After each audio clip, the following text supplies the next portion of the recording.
Govorimo i dalje o odnosima između zemalja. U Nacionalnoj galeriji Kanade u Otavi održana je svečanost povodom obeležavanja dva značajna jubileja. To je 85 godina diplomatskih odnosa Srbije i Kanade i 170 godina od rođenja Nikole Tesle. U Nacionalnoj galeriji Kanade u Otavi održana je svečanost povodom dva značajna jubileja. 85 godina diplomatskih odnosa Srbije i Kanade i 170 godina od rođenja Nikole Tesle. Događaj pod nazivom Nepresušna svetlost okupio je brojne zvanice iz diplomatskog, političkog i kulturnog života Kanade i srpske zajednice u snažnu poruku o prijateljstvu, saradnji i zajedničkom nasleđu dve države.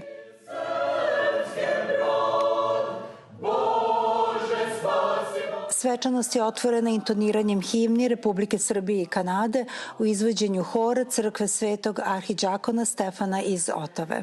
Prisutnima su se obratili ambasador Republike Srbije u Kanadi Stefan Tomašević, generalna direktorka za Arktik, Evroaziju i Evropu u Ministarstvu spoljnih poslova Kanade Galit Dobner, kao i umetnički direktor Nacionalne galerije Kanade Serge Bell.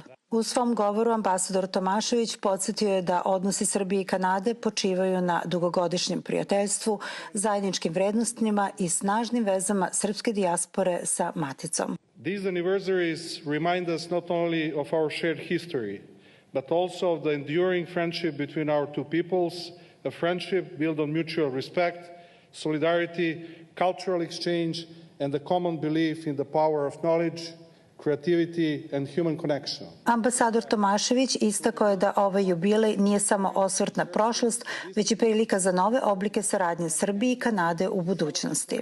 Od ogromnog značaja za nas je što večeras imamo priliku da obeležimo dva izuzetno bitna događaja i dve godišnjice. Jedna je 170 godina od rođenja Nikole Tesle, a druga je 85 godina diplomatskih odnosa između Srbije i Kanade. Ponosni smo što su večeras ovde sa nama predstavnici diplomatskog kora, predstavnici institucija Kanade, ali i brojni predstavnici srpske zajednice, tako da u jednoj divnoj atmosferi imamo priliku da budemo zajedno.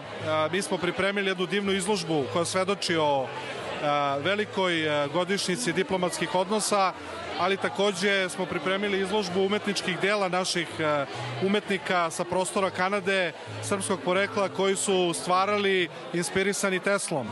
Takođe imali smo priliku da vidimo film o Tesli i da poslušamo gusle. Gusle je tradicionalni srpski instrument koji su bili u stvari Teslin omiljeni instrument. Svečanosti su prisustvovali predstavnici kanadskih institucija, diplomatskog kora, srpske zajednice, kao i brojni gosti iz sveta kulture i umetnosti.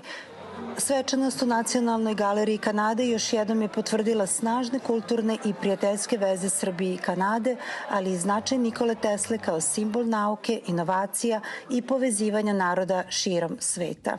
Za Radio televiziju Srbije iz Otave, Biljana Tucakov.